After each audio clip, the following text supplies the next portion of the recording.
Hello students, आप सभी ने हमारी पहले वाली वीडियो में एक्सरसाइज 3.1 का सॉल्यूशन देखा था। आज हम करेंगे हमारी एक्सरसाइज 3.2। 3.2 में आप देखेंगे कि कैसे आप ग्राफ के थ्रू बता सकते हैं कि आपके पास जो सॉल्यूशन होगा, जो भी आपका हल आता है वो अद्वितीय हल होगा या फिर आपका उसमें अनंत हल होंगे या फिर आप कह पाएंगे कि कोई भी हल नहीं है। ये सब हम अपने ग्राफ के थ्रू ही बता पाते हैं। तो आइए पहले देख लेते हैं एक्सरसाइज को शुरू करने से पहले कि हम कैसे हमारे ग्राफ के थ्रू अपने सॉल्यूशंस को बताते हैं। तो पहले आपके पास है यहाँ पर, मान लीजिए इम्पोर्टेंट है ये, काफ़ी बोर्ड में काफ़ी टाइम यहाँ से क्वेश्चन आते हैं, तो आपको इसको याद रखना है। कंडीशंस को आपको बताई जा रही है a1x plus b1y plus c1 is equal to 0 and a2x plus b2y plus c2 equal to 0। अब आप देखेंगे यहाँ पर हम अनुपातों की तुलना करते हैं। अनुपातों की तुलना, यहाँ हम लिख रहे हैं हमारी टेबल में ग्राफीय निरूपण,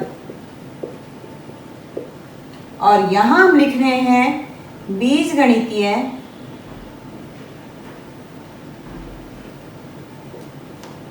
निरूपण। आपके पास दो समीकरण मिलेंगी, उनसे हम कैसे बता पाते हैं। मान लीजिए आपके पास है a1 बटे a2 जो कि बराबर नहीं है हमारी b1 बटे b2 के। तो ग्राफ में हम उसको बोलेंगे, जो हमारा ग्राफ बनेगा वो कैसा होगा, प्रतिच्छेदी रेखाएं आएंगी उसमें, और उसका हल क्या होगा हमारा बीजगणितीय रूप में हम लिखेंगे अद्वितीय हल। अद्वितीय हल होगा उसमें। इसके बाद अगर आपके पास ये इक्वल आ जाते हैं तो हम दो कंडीशन चेक करते हैं। एक तो ये कि अगर ये इक्वल है तो क्या c1 बटे c2 भी इक्वल है, अगर है तो वो हमारे पास ग्राफ में आएंगी संपाती रेखाएं, और संपाती रेखाएं जो है हमें हल देती है अनंत, अपरिमित रूप से अनंत हल, अपरिमित रूप से अनंत हल। इसके बाद अगर हमारे पास ये इक्वल है a1 बटे a2 b1 बटे b2 पर ये इक्वल नहीं है c1 बटे c2 के, तो इसको हम बोलते हैं समानांतर रेखाएं।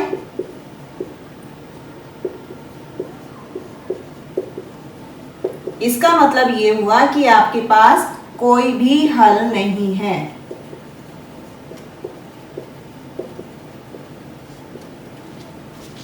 ये जो टेबल आपको बताई गई है इसको आप याद रखेंगे। हमारी जो एक्सरसाइज है इसी टेबल के ऊपर सॉल्व करेंगे हम हमारे जितने भी क्वेश्चंस हैं। तो आइए देखते हैं हमारा जो पहला क्वेश्चन हमें दिया हुआ है वो क्या है।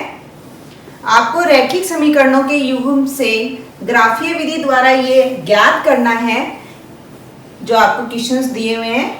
तो पहला आपको दिया हुआ है यहाँ पर, कक्षा 10 के विद्यार्थियों में ने एक गणित की पहेली प्रतियोगिता में भाग लिया। यदि लड़कियों की संख्या लड़कों से 4 अधिक हो तो प्रतियोगिता में भाग लिए गए लड़कों व लड़कियों की संख्या ज्ञात कीजिए। तो हम मान लेते हैं, माना फर्स्ट पार्ट है, माना लड़कों की संख्या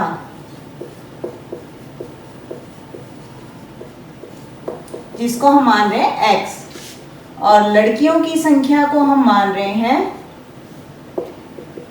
y।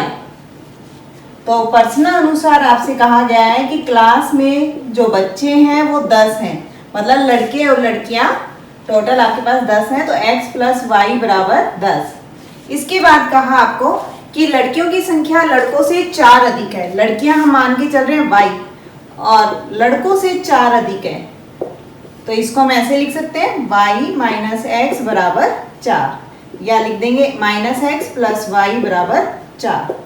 ये हमें मिली है दूसरी इक्वेशन। इन दोनों इक्वेशन से हम अपनी टेबल बना लेंगे, तालिका बना लेंगे। यहाँ पर ये हमने बनाई है x प्लस वाई बराबर 10 के लिए तालिका, और दूसरी तालिका हम बना रहे हैं हमारी दूसरी इक्वेशन से, जो कि है आपकी -x प्लस y बराबर 4। अगर हम यहाँ से देखिए, पहले वाले में आपको बताया गया था कि सबसे आसान तरीका होता है कि आप एक बार x को 0 रखें, एक बार y को। x को 0 रख रहे हैं तो y हो गया 10, y को 0 रखेंगे तो x होगा हमारा 10। इसी तरह यहाँ पर भी आप x को 0 रखते हैं तो y होगा 4, और y को अगर 0 रखते हैं तो x होगा -4। अब हम इसे ग्राफ के थ्रू देख लेते हैं कि कैसे हमारे पास ग्राफ में हमें इसका सॉल्यूशन मिलता है। तो ये हमारा हम ग्राफ खींच लेते हैं। आप ग्राफ पे बनाएंगे इन सवालों को। यहां पर हमारे पास मैक्सिमम आ रहा है 10, तो हम यहां पर नंबरिंग ले लेते हैं अपनी। 2 पर हम लगा रहे हैं 2, 4, 6, 8, 10। ऐसे ही हम यहां पर लगा लेते हैं।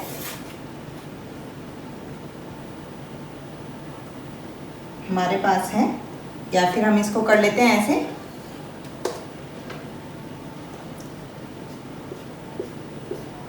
टू, 4, 6, 8, 10। यहाँ हम ले रहे हैं गैप -2, -4। इसके बाद आपने, ये आपकी एक्स एक्सिस होती है, ये होती है हमारी वाई एक्सिस। ये जो पॉइंट होता है केंद्र कहलाता है, जो कि होता है 0, 0। वाई पर भी हमने 2, 2 का लिया है डिफरेंस। 2, 4, 6, 8, 10। यहाँ पर हम देखेंगे पहले वाली हमारी तालिका में बताया गया है x 0 है आपका और y है 10, यानी कि ये वाला पॉइंट आपका x 0 y 10। दूसरा है x पर 10 हो और y पर 0, यानी कि ये पॉइंट 10 और 0। निर्देशांक आप सभी जानते हैं, आपने 9वीं कक्षा में पढ़ा है कि कैसे हम अपने निर्देशांक को लिखते हैं। पहले x का नंबर आता है, फिर आप लिखते हो y का। तो अब इन दोनों रेखाओं को हम मिला देते हैं यहाँ पर, और ये जो रेखा आ रही है ये आ रही है हमारी समीकरण x प्लस वाई बराबर में 10 से। इसके बाद दूसरा जो नंबर था हमारा वो आता है 0, x पर 0, y पर 4। ये नंबर आपका 0 और 4 पर। इसके बाद हमारे पास है x -4 और y 0, ये नंबर। अब इसको हम मिला देते हैं, ये आपके पास ग्राफ बन गया है। आप यहाँ पर हमें जो बताया गया था, आपको फाइंड करना था यहाँ कि आपके पास लड़के और लड़कियों की संख्या कितनी आती है। लड़कों की संख्या हमने माना था x और लड़कों की मानी है आपने y। तो जब आप यहाँ पर देखेंगे तो आपके पास मिलेगा यहाँ पर ये जो आपका पॉइंट है जहाँ पर आपकी रेखा इंटरसेक्ट कर रही है, जो प्रतिच्छेदी रेखा आई है, इसका मतलब यूनिक हल आपको देगा यहाँ पर। तो यूनिक हल में हम यहाँ देख लेते हैं कि हमारा ये जो पॉइंट बन रहा है वो कौन सा पॉइंट बन रहा है। आप देखेंगे कि यहाँ ये जो पॉइंट आपका आया है, ये जो पॉइंट आप देखेंगे यहाँ x पर आता है आपका 3, 2 और 4 के बीच में आ रहा है 3, और यहाँ 6 और 8 के बीच वाला नंबर आ रहा है यानी कि 7। इसका मतलब क्या हुआ, आपके पास इसका जो x पर नंबर मिल रहा है हमें वो है 3, x बराबर 3 और y बराबर 7। यानी कि लड़कों की संख्या आती है यहाँ पर 3 और लड़कियों की संख्या आती है 4। इन्होंने बोला भी था आपको कि लड़कियों की संख्या लड़कों से 4 अधिक है। सॉरी, यहाँ लड़कियों की संख्या आती है 7। आपका y था लड़कियों में और y पर हमें मान मिल रहा है 7। तो यहाँ हमारे पास लड़कियां आ गई 7। यहाँ हमें से बोला गया था कि लड़कियां 4, लड़कों से 4 अधिक हैं। तो आप देख भी सकते हैं कि अगर लड़के 3 हैं और लड़कियां हैं 7, टोटल 10 हो गई। और अंतर कितने का बताया था इसने, 4 का, कि लड़कियां 4 अधिक हैं। तो लड़कियां 4 हमारे पास अधिक हैं, इसलिए ये हमारे पास हो गया 7। इसी तरह हम अपना दूसरा सवाल निकालेंगे जिसमें आपसे पूछा गया है कि पेंसिल और कलम का मूल्य हमें बताना है। तो पेंसिल और कलम के मूल्य के लिए हमें इसने कुछ बातें बताई हैं, उन्हीं के आधार पे हम अपना दूसरा सवाल निकालेंगे, जो कि है माना एक पेंसिल का मूल्य। अगर एक पेंसिल का मूल्य हम ले रहे हैं, एक पेंसिल का मूल्य हम लेकर चल रहे हैं यहाँ पर x रुपए, इसी तरह हम एक कलम का मूल्य लेंगे। एक कलम का मूल्य हमारा होगा, हम मान के चल रहे हैं y रुपए। तो प्रश्नानुसार इन्होंने जो आपको कहा है, इन्होंने कहा आपको 5 पेंसिल और 7 कलम, 5 पेंसिल और 7 कलम का जो मूल्य है इन्होंने उसको चुकाया है 50 रुपए। और इसी तरह इन्होंने जब 7 पेंसिल और 5 कलम ली हैं तो उसका मूल्य इन्होंने चुकाया है यहाँ पर 46 रुपए। दो समीकरण हमें यहाँ पे मिल गई। इससे हम अपना ग्राफ बनाएंगे। सबसे पहले हम तालिका बना लेते हैं। हमारी तालिका के अंदर जैसे आपको बताया गया है x और y, पहला हम बना रहे हैं 5x + 7y = 50। दूसरी तालिका हम बना रहे हैं दूसरी समीकरण से, जो कि आपके पास है xy 7x + 5y = 46। जब हम x को 0 रख रहे हैं, यहाँ पर x को 0 रखेंगे तो y का मान कितना मिला हमें 50/7। इसी तरह जब हम y को 0 रखेंगे तो x का मान मिला आपको 50/5 यानी कि 10।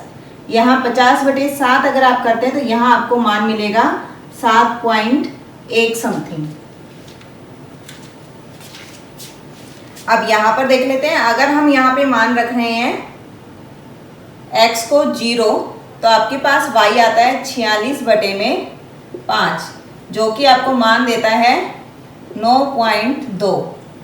अगर हम y को 0 रखते हैं तो x मिलता है हमें 46/7, जो कि आपका हो जाता है लगभग इतने के। अब हम इसमें लाइन बना लेते हैं, अपना ग्राफ बना लेते हैं। तो ग्राफ में हम देखते हैं यहाँ पर कि हमें कौन सा पॉइंट मिलता है जहाँ पे हमें अपना सॉल्यूशन मिल रहा है।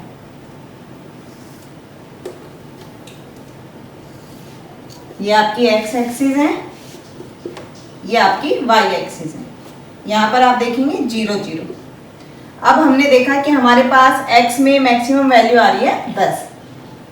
एक एक का अंतर ले लेते हैं। 1 2 3 4 5 6 7 8 9 10। ऐसे ही हम y पर ले लेते हैं 1 2 3 4 5 6 7 8 9 10। आप चाहें उतने का अंतर ले सकते हैं। यहाँ पर ये सवाल आपको आपकी ग्राफ में बनाना है या फिर स्केल की हेल्प से बनाने हैं, तभी आपको इसका आंसर जो है वो ठीक मिलेगा।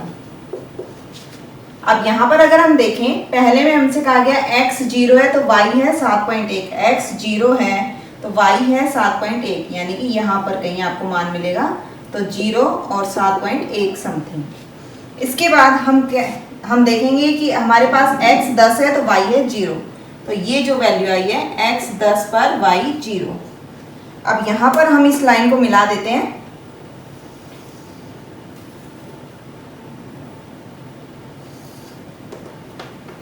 ये जो लाइन आई है हमारी, इस लाइन की इक्वेशन है 5x प्लस में 7y बराबर में 50। इसके बाद हम देखेंगे हमारी सेकंड वाली तालिका में, दूसरी तालिका में क्या दिया हुआ है, x 0 है तो y 9.2। 9.2 आपका यहाँ पर कहीं होगा, 0 पर 9.2। इसके बाद x अगर 6.5 है, 6 और 7 के बीच में, तो y है 0। अब इन पॉइंट्स को हम मिला देते हैं हमारे।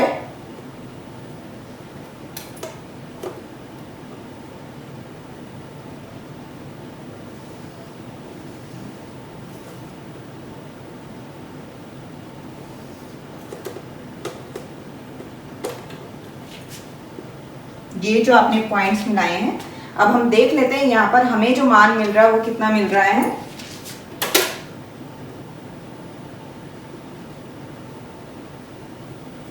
आप ऐसे स्केल की हेल्प से देख सकते हैं यहाँ पर हमारा जो मान आ रहा है।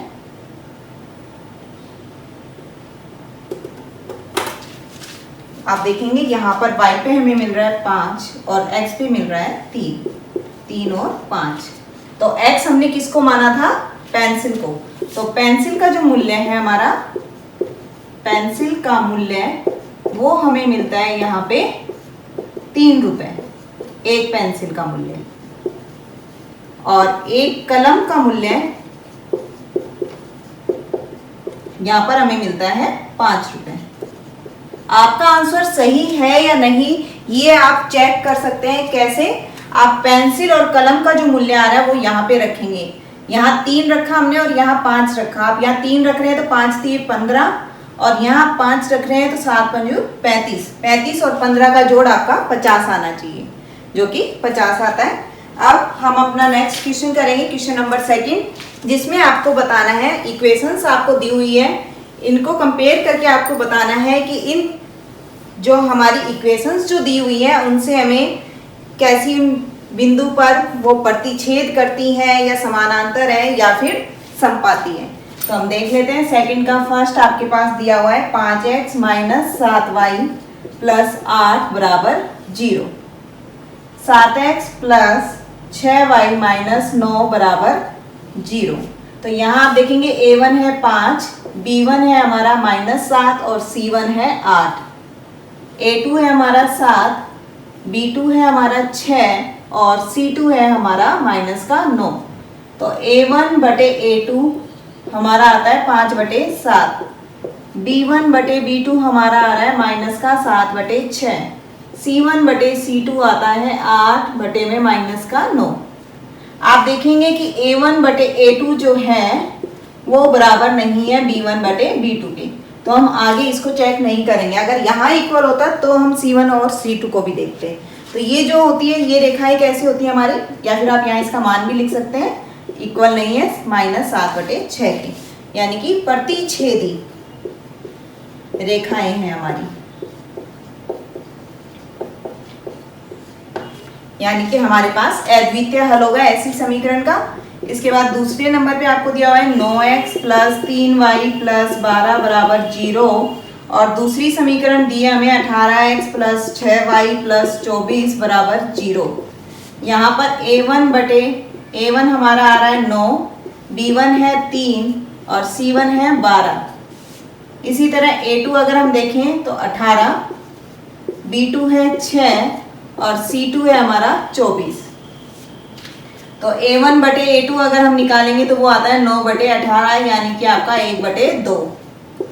फिर हम b1/b2 अगर देखते हैं तो वो आता है 3/6, यानी कि 1/2। c1/c2 अगर हम देखें तो वो है 12/24, यानी कि आपका 1/2। तो आप देखेंगे यहाँ पर कि a1/a2 बराबर है b1/b2 के, बराबर है c1/c2 के। तो यहाँ से हम क्या कह सकते हैं कि हमारी जो रेखाएं आ रही हैं वो कैसी रेखा होगी, हमारी इन दोनों समीकरण की जो रेखाएं होंगी वो होंगी हमारी समपाती रेखाएं।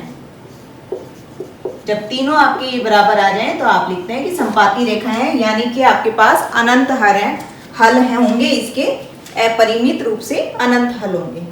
इसी तरह अब हम इसका तीसरा पार्ट देख लेते हैं।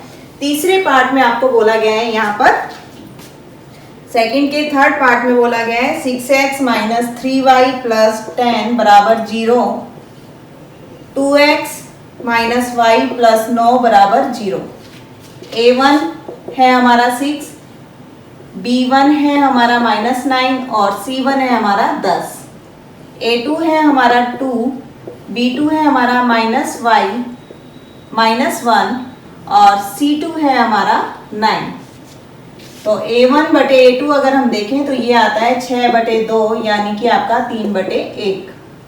b1/b2 अगर हम निकालें तो ये हमें दिया -3/-1, यानी कि 3/1। c1/c2 अगर हम देखें तो ये दिया हुआ है 10/9। तो अब इसको हम देख लेते हैं। a1/a2 बराबर है b1/b2 के, पर बराबर नहीं है आपका ये c1/c2 के, यानी कि 3/1 बराबर है 3/1, बराबर नहीं है 10/9 के। जब ऐसे आपके पास अनुपात आ जाते हैं तो आप उसको क्या बोलते हैं, समानांतर रेखाएं। समांतर रेखाएं यानी कि ऐसी जो समीकरण हमें मिलेगी उसके पास हम क्या बोलेंगे कि कोई भी हल नहीं है। जब किसी भी इक्वेशन पे हम बोलते हैं कि आपके पास कोई हल नहीं है तो हम उसको बोलते हैं असंगत। अगर उस इक्वेशन के पास हमारे पास जो दी हुई इक्वेशन है, समीकरण है, उस पर अगर हमें हल मिल जाते हैं तो उसको हम बोलते हैं संगत। इसी पर बेस हमारा नेक्स्ट क्वेश्चन है, क्वेश्चन नंबर 3, जिसमें हम देखेंगे कि कैसे हम संगत और असंगत का पता लगाते हैं क्वेश्चन को देखकर। तो देख लेते हैं, हमारा जो तीसरा क्वेश्चन यहाँ पर दिया हुआ है आपको, वो है आपका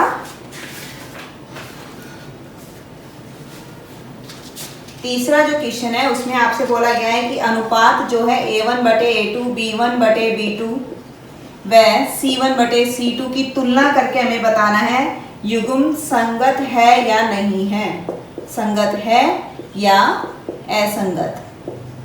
तो देख लेते हैं हमारे पास जो जो इक्वेशंस दी हुई हैं। फर्स्ट आपको दिया हुआ है 3x + 2y = 5, 2x - 3y = 7।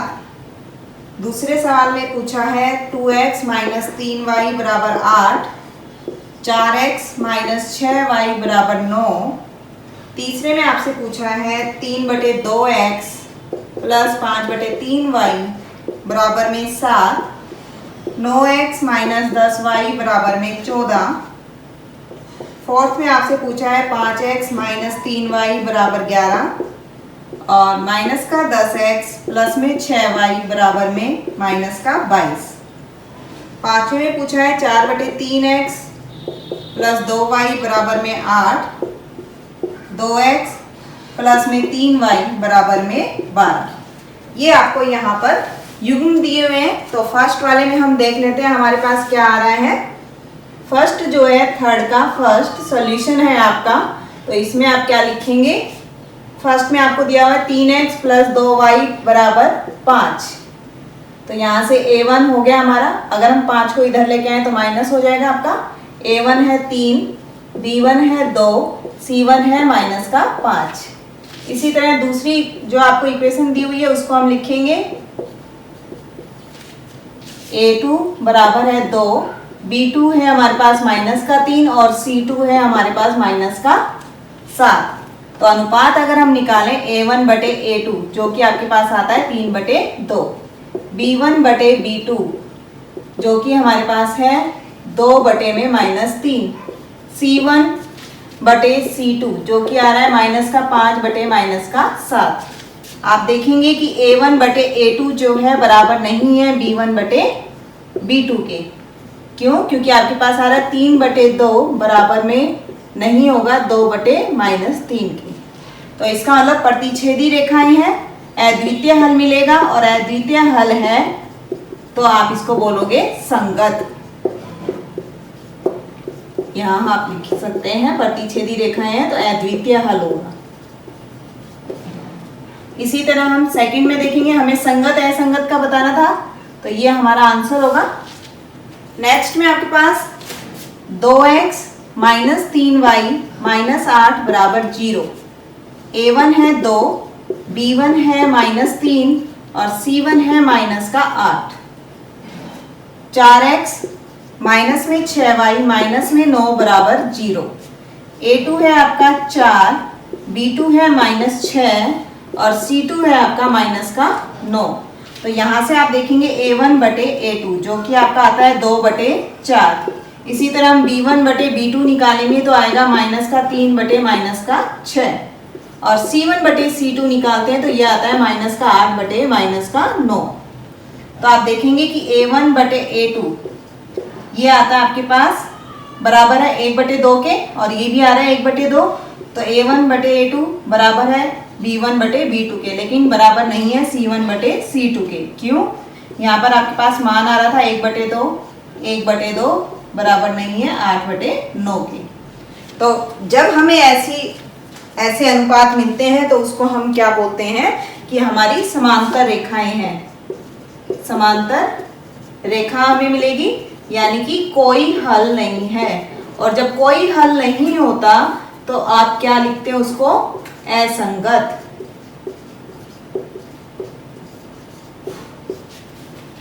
Next हम करेंगे इसमें हमारा थर्ड पार्ट। थर्ड पार्ट में हमें दिया हुआ है यहाँ पर 3/2 x + 5/2y = 7। या हम इधर लेके आएंगे तो -7 = 0। A1 है 3/2, B1 है 5/2 और C1 है -7। नेक्स्ट आपको दिया हुआ है 9x - 10y - 14 बराबर 0। तो यहाँ से हमें A2 मिला 9, B2 मिलता है -10 और C2 मिलता है हमें -14। अब हम इनके अनुपात निकाल लेते हैं। अनुपात से हमें पता चलेगा कि हमारे पास संगत है या असंगत। तो यहाँ आपने लिखा A1/A2 जो कि आता है 3/2/9। तो आप इसको लिख सकते हैं 3/18। और आप इसको और सोल्व करना चाहें तो लिख सकते हैं 1/6। फिर हम लिखते हैं B1/B2 जो कि आ रहा है 5/2/10। तो यहाँ से हम लिख सकते हैं 5/20 माइनस में जो कि होगा -1/4। इसके बाद आप लिख सकते हैं यहाँ पर C1/C2 जो कि आया हमारे पास -7/14 जो कि बनेगा हमारा 1/2। आप देखेंगे यहाँ पर A1/A2 जो है बराबर नहीं है B1/B2 के। मीन्स 1/6 जो है वो बराबर नहीं होगा -1/4। यानी कि यहाँ हमें मिली प्रतिच्छेदी रेखाएं और प्रतिच्छेदी रेखा पर हमारे पास अद्वितीय हल होता है। और जहाँ अद्वितीय हल हमारे पास मिल जाए या कोई भी हल मिल जाए हमें तो हम बोलते हैं वो संगत होगी हमारी। This is our answer. Now next fourth. In fourth we have given, in fourth आपको दिया हुआ है 5x - 3y माइनस में 11 बराबर 0। A1 है 5, B1 है -3 और C1 है -11। इसी तरह दूसरी जो समीकरण दी है -10x प्लस में 6y माइनस, इधर माइनस है आपका तो आप इधर लेके आएंगे तो ये बनेगा +22 बराबर 0। A2 है हमारा -10, B2 है 6 और C2 है हमारा 22। तो अनुपात जब आप निकाल रहे हैं 1/A2 जो कि आता है 5/-10 यानी कि -1/2। B1/B2 अगर हम देखें तो ये आता है -3/6 जो कि आ रहा है 1/2 -का। C1/C2 अगर हम देखें तो -11/22 जो कि आता है आपका -1/2। आप देखेंगे कि तीनों आपके इक्वल आ रहे हैं अनुपात में। A1/A2 बराबर है B1/B2 के बराबर है C1/C2। लिख सकते हैं माइनस का हाफ बराबर होगा माइनस के हाफ के और बराबर होगा माइनस का हाफ।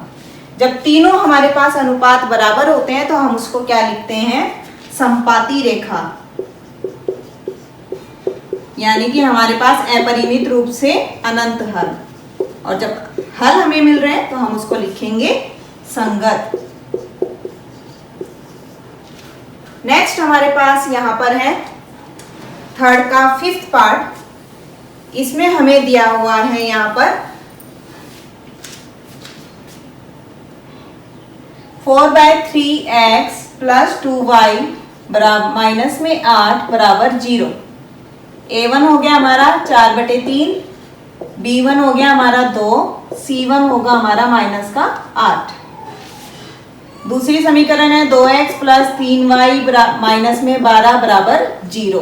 तो A2 है मेरे पास 2, B2 है 3 और C2 होगा -12। तो A1/A2 जब हम निकालेंगे तो मिलेगा 4/3/2। इसको हम लिख सकते हैं 4/6 और हल करना चाहें तो 2/3। B1/B2 जो है वो मिल रहा है हमें 2/3। C1/C2 जो है आपको मिल रहा है -8/-12। तो ये बनेगा आपका 2/3। यानी कि A1/A2 बराबर है B1/B2 बराबर है हमारा C1/C2। 2/3 बराबर है 2/3 बराबर है आपका 2/3। तो हम लिख सकते हैं जब इस तरीके के अनुपात मिलते हैं तो क्या होता है हमारे पास? समपाती रेखा। अपरिमित रूप से अनेक हल। अनेक हल है या अनंत हल है तो हम यहाँ लिखेंगे ये हमारे पास कैसी होगी? संगत। ये था हमारी एक्सरसाइज 3.2 जिसमें हमने क्वेश्चन किए हैं हमारे 1 से लेके 3 तक। Thank you.